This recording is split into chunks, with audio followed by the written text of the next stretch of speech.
Man, I don't want to talk about poop. I don't want to think about poop. I don't really get the type of person that thinks about poop on a regular basis and wants to, but, you know, no judgment, I guess. And this has become the fucking central thing of an argument I'm going to have to make, so sure, let's go. I should point out that this is essentially part 2 to my Your Favorite Furry Visual Novel is Banned video, but as a bit of context there's an organization called Collective Shout that has been lobbying credit card companies to censor various adult platforms for less than honest reasons and for disproportional, extremely queerphobic results. In this case, leading to the removal of all NSFW content across all of Itch.io, thousands of games off of Steam, and in particular, relevant to my particular sub-community and friends and so on, almost every furry visual novel is basically currently shadow banned on Itch.io because anything vaguely adult is gone for the moment until it is all manually reviewed, and that has a lot of people afraid that all of this will just be gone soon, and that is an extremely upsetting and shaky situation to be stuck in. A lot of people are very upset, and a lot of people are really hurting right now. So Itch.io just updated their creator FAQ about what's legal on this website and what is allowed and so on, and it's telling in some specific ways. We'll go through it. But anyway, it says, is adult content allowed? We don't generally blah, blah, blah, blah, blah. It's like no real life stuff, no AI stuff that's meant to look like it's real life, but it can be artistically recreated stuff, drawings, etc., probably 3D and so on. Glorifying sexual violence is not permitted. Depictions of minors, minor presenting or suggested minors in sexual content are not allowed and will result in account suspension. Our policy is not an invitation to push boundaries of what is acceptable. Violations that result in administrative action are permanent with no chance of appeal. Any funds in the account will not be eligible for payout. There is no second chance. There's no second chance. You can't appeal, which is wild. You can't have a second interpretation of a piece of art that, like, the first interpretation being wrong is just not possible. No appeals. Okay, all your funds are gone, so I guess you better pay out as frequently as possible in case they happen to go after you for dubious reasons. If you plan to collect money for your account, you must adhere to the acceptable use policy of all respective payments processors that your account utilizes. PayPal and Stripe and Payoneer. This has been a recurring thing that's been being brought up lately, is that Visa and MasterCard are getting a lot of the flack for the wider controversy and being pursuing various platforms and causing a lot of censorship right now. And that is true. But PayPal and Stripe also need to get a lot of attention here. People need to be calling them up and giving them their attention and making this feel like it's more of a hassle than it's worth, because they are also playing a role here. And in particular, I've heard that Stripe is a particular issue here with Itch.io specifically. But this is the main thing we want to talk about here. The following is a non-exhaustive list of prohibited themes present in card processing networks. We are unable to support the sale of any works containing these topics. And this list gets weird. So, non-consensual content, real or implied.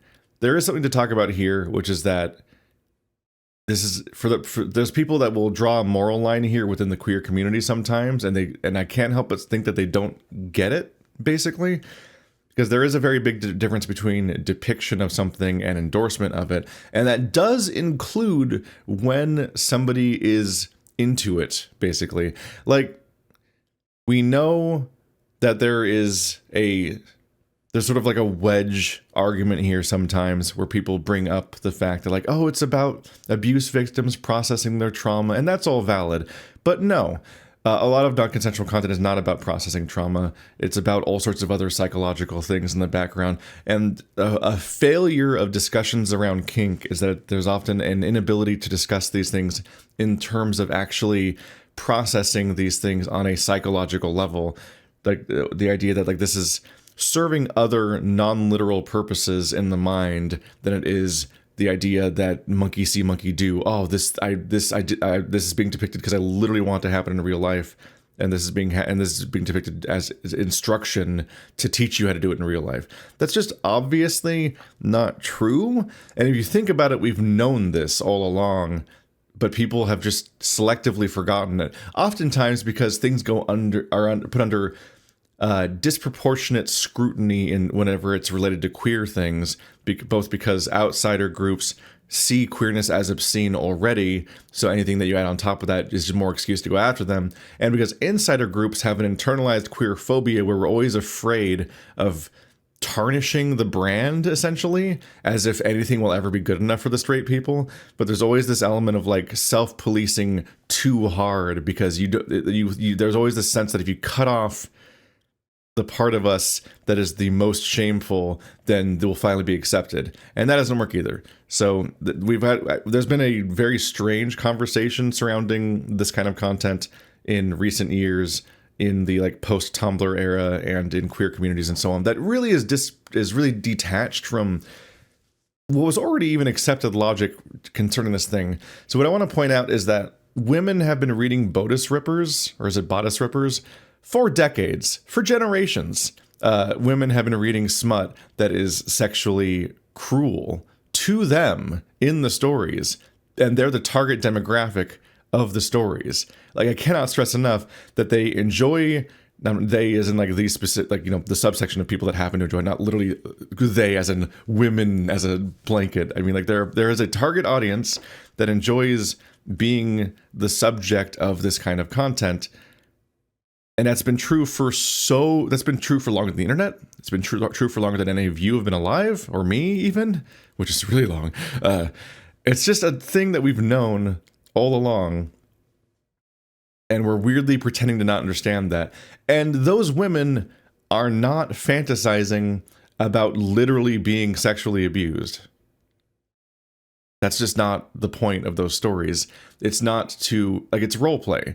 And that's a thing that I think people have failed to internalize when it comes to role play topics like this, is that when you enter into a fictional space, you are consenting inherently. There's not really such thing as not consenting to upsetting things happening in fiction, because the very act of reading or engaging with it is consent, and that you are choosing to engage with the thing and imagine it and put it in your mind and so on. This is why like content warnings can be helpful for specific things, and like people can choose and curate and so on.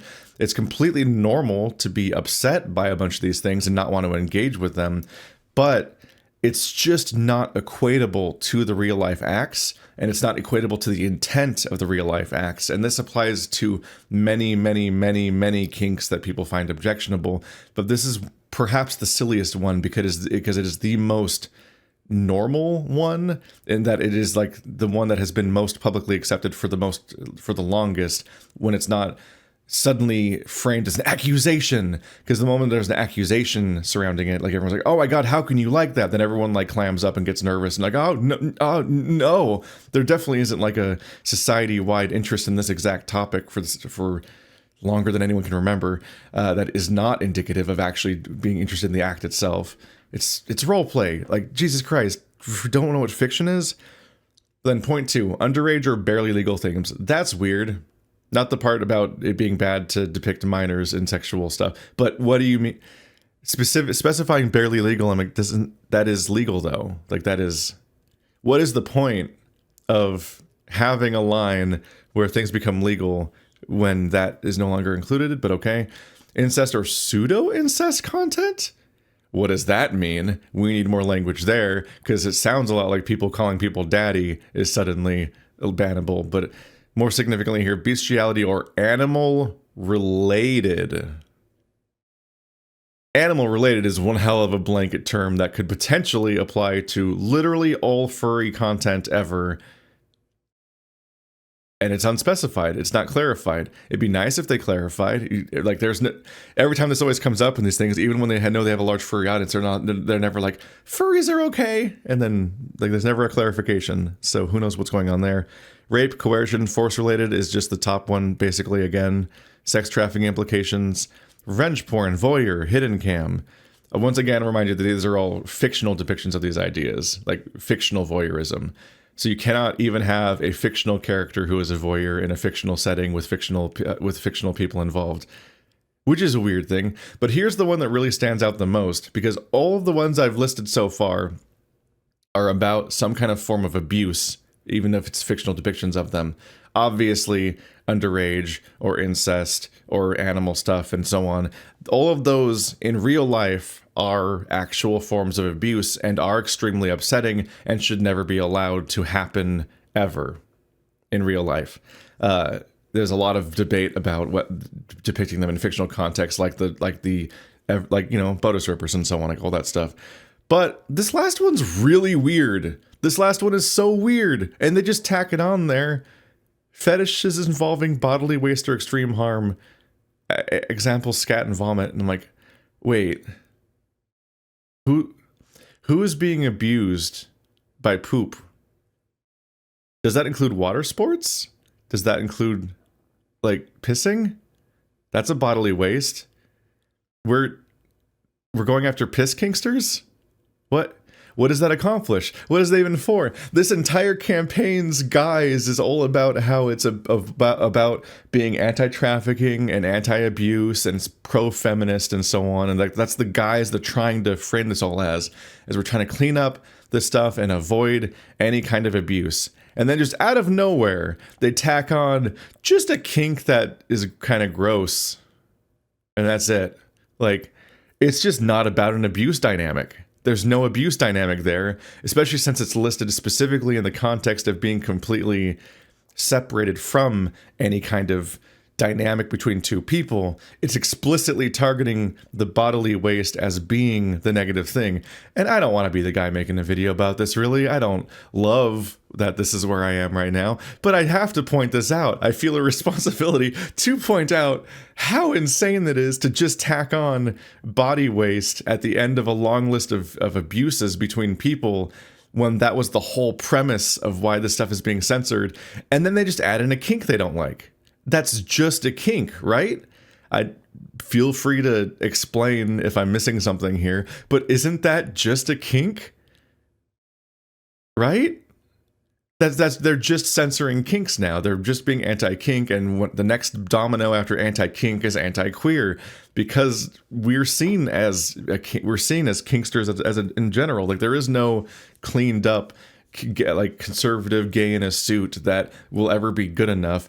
Like, this is all extremely dangerous directions to be going in, but also, like, what the fuck? It's just so off topic from the other stuff that now I just can't help but make a video just about this topic where I'm like, what do you mean by that? Itchio / the card processors forcing this upon Itchio, because once again, do not abuse Itchio over this. They don't deserve credit. Like, they do deserve some flack for just capitulating immediately, instead of being like, sorry, we have to disable monetization on our website for like that. I will point out, they did not start by being, oh, we're going to disable monetization on our website this month while we figure out this thing that's happening at us. They threw the content and the creators under the bus. I know multiple people right now whose projects are on hold, and multiple other people whose projects have been canceled entirely, seemingly, because of this few days of panic where it just seems like this community is over and furry visual novels are over and that much of this art is over, and that's really fucking upsetting. But to notice here that they are just censoring a kink, what the fuck is that?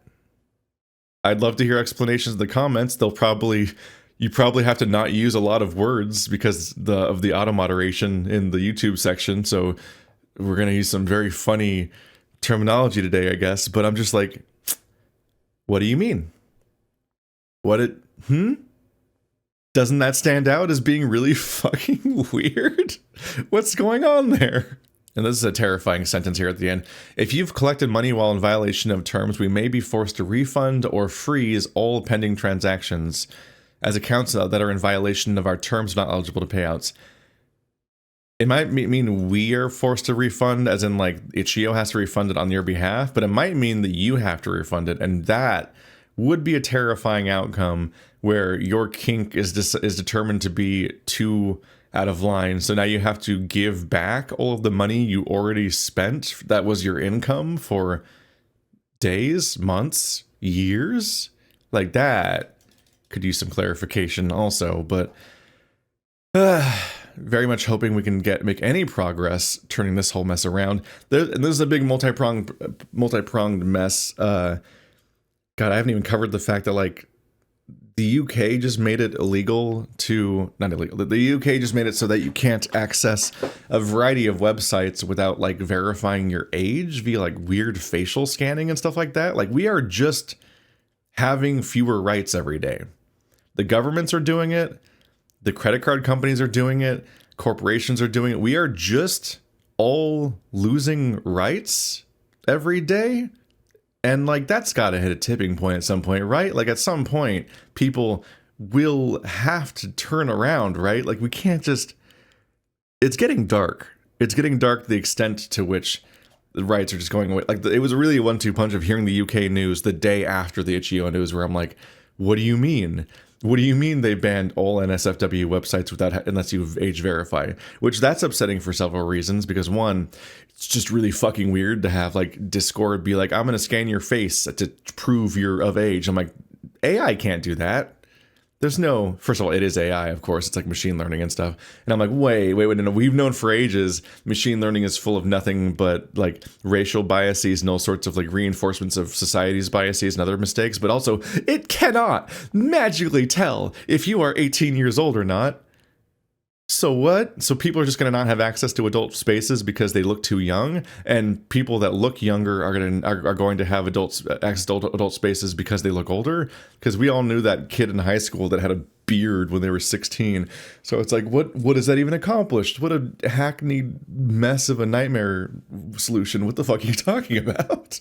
It should be pointed out that the second half of each of these lines, the weird, vague second version of each description, is upsetting, and additionally because it leads to what I would kind of refer to as like the life of a YouTuber, which is that I, as a YouTuber, live under a weird series of limitations where it's kind of incomprehensible to tell what is and isn't allowed in general.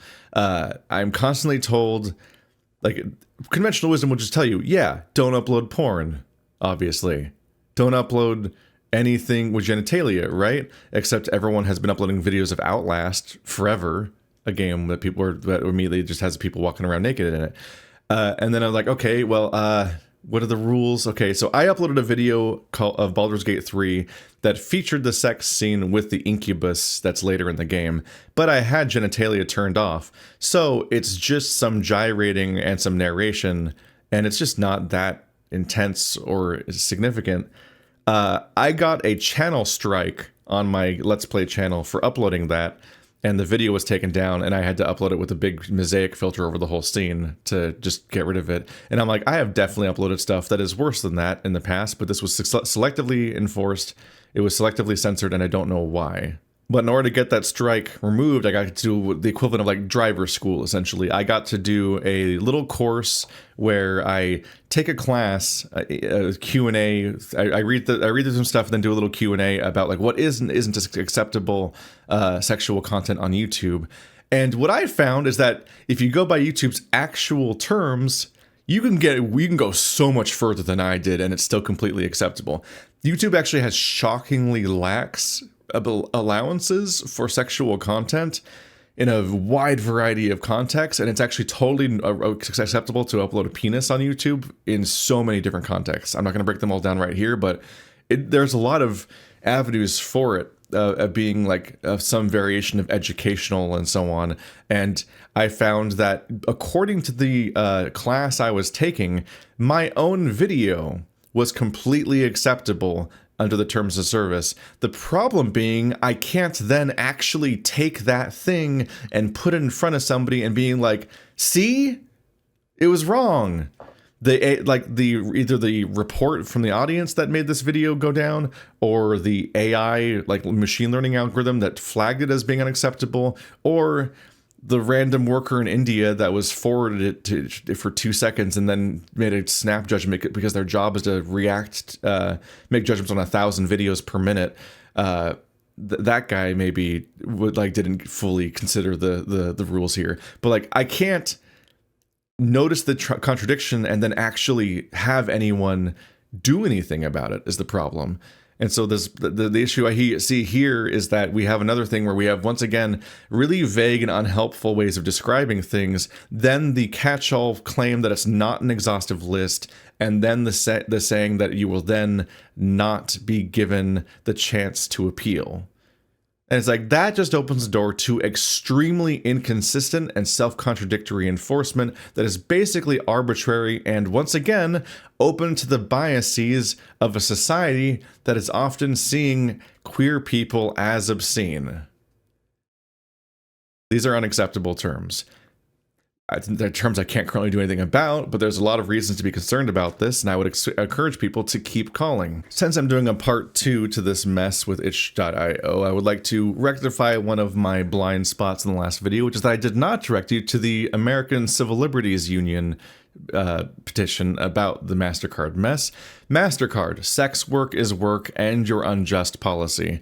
MasterCard put in effect a new policy regarding adult content sellers that makes it extremely hard for sex workers to earn a living online. It must be stopped. The policy itself imposes strict and invasive requirements on adult content websites using MasterCard's financial services, including pre-approval of all content before publication, forbidding certain search terms, and monitoring the age and identity verification process for all performers. The stated intent of this is to prevent child sexual abuse and material of other non-consensual content, but the policy only applies to websites that host adult content, when all available evidence indicates that these problems proliferate across all kinds of sites. In reality, all MasterCard's policy actually does is make it harder for platforms to host adult content, destabilizing the websites that sex workers use to make a living. Sex workers' livelihoods shouldn't depend on the whims of corporations. Numerous banks and companies already single out sex workers, forcing them to pay higher fees and interest rates, and public platforms like PayPal and Venmo continue to boot sex workers off their platforms with little due process. Law and policies like these that criminalize and stigmatize sex work make sex workers more vulnerable to abuse by clients, law enforcement, and others who target and harass sex workers for those perceived as sex workers, particularly trans women of color. MasterCard's latest actions are only a continuation of this history of discrimination, and it must be stopped. Sign this petition telling MasterCard to reverse its discriminatory policy now. So this is one of many avenues of resisting some of this mess. I know it says sex workers, but it is specifically this campaign of going after adult content sites under the guise of supposedly preventing trafficking, and its enforcement just completely is...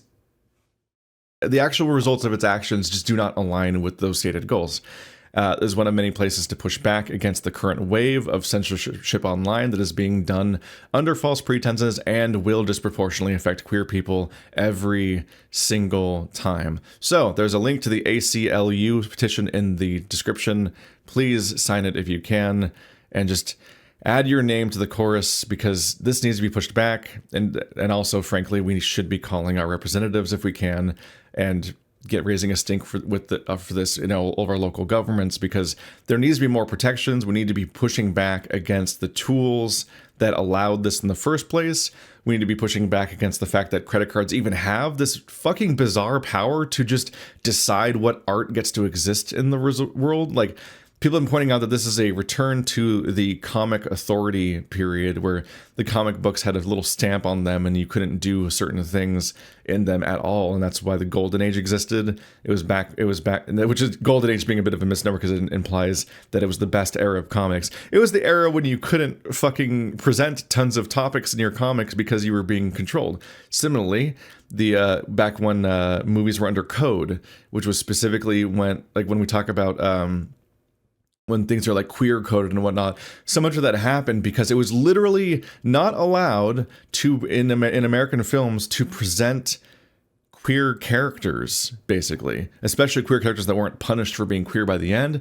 Similarly, you were not allowed to show men and women sharing a bed. So in that era, men and women just would coincidentally have separate beds in the same room and stuff like that. Like, there was so many bizarre restrictions on what you were allowed to do in art, and a lot of this is going back towards that, because the organizations that are doing this, frankly, they're not doing it because of trafficking. They're doing it because they want to exert control and restrict what can happen in art, and they're going to keep going once they get their way on these things, and it's just going to get worse. And it's already censoring a lot of things that should not be censored. So every step of the process, there are people that are exerting power that they should simply not have.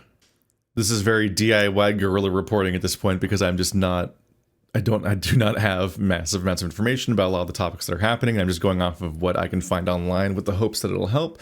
But I thought that this topic right here, this thread, would be worth signal boosting. So here on Blue Sky, we have someone saying, well, Wilson, I don't know why I said someone. It's the name's right there.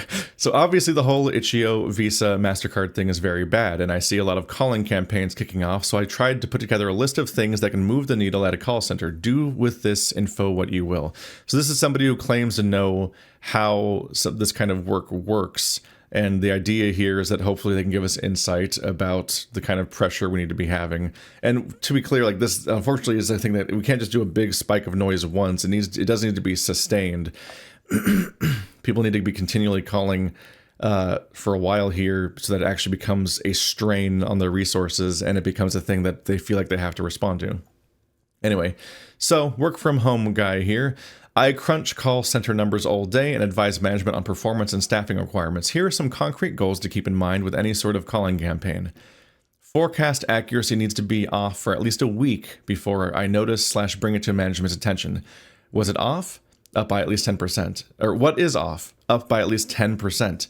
I don't know what normal volume is at MC or Visa, MasterCard or Visa, but that's one goal to get attention. So right where we were talking about like this, we want to have like at least a week, probably more, of just sustained increased volume, so it's something that's worth reporting to the higher ups. Because unfortunately, the most frustrating thing here, just like how Itchio is like the middleman getting the brunt for the actions of other powers, the call center people, the actual workers on the phones, are going to get the brunt of this activity, and that's a bit of a filter. It protects like everything about call centers and even phone trees and even the AI voices you get when you call people, and also the calls being redirected to places like India at times are often significant buffers that make it so that the consequences of the actions of these corporations do not reach the higher ups, and they don't actually have to deal with any consequences, and they just pay some guy or some like algorithm or some system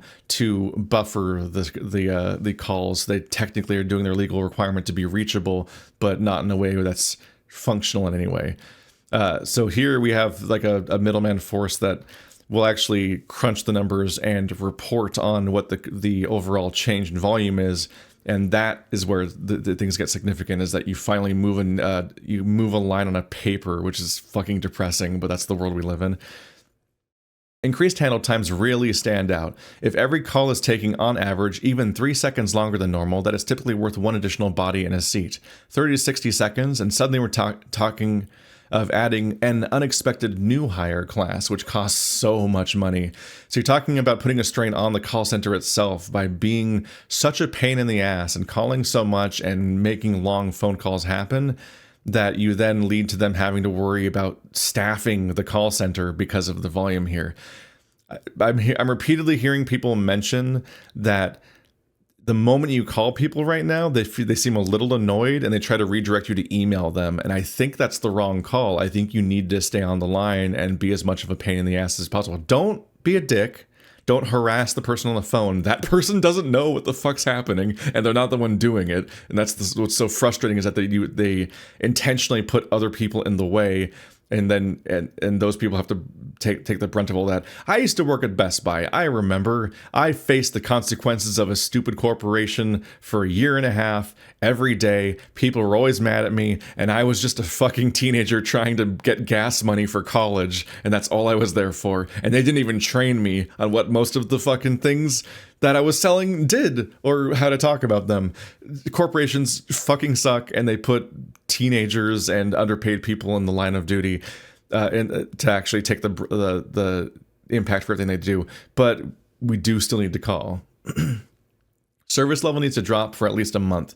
This is how most call centers decided if they had a good month or not. Most times, that means answering 80% of all calls in under 30 seconds. More and longer calls make that harder. So this is about impacting their ability to respond to calls.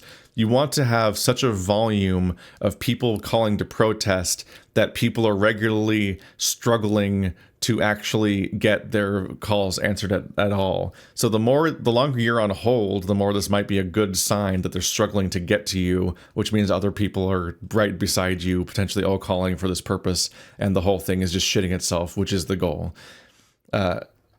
Another monthly metric is to keep in mind is first call resolution, FCR. A lot of places these days don't want customers calling back, and they measure this, typically against a goal of 90% plus.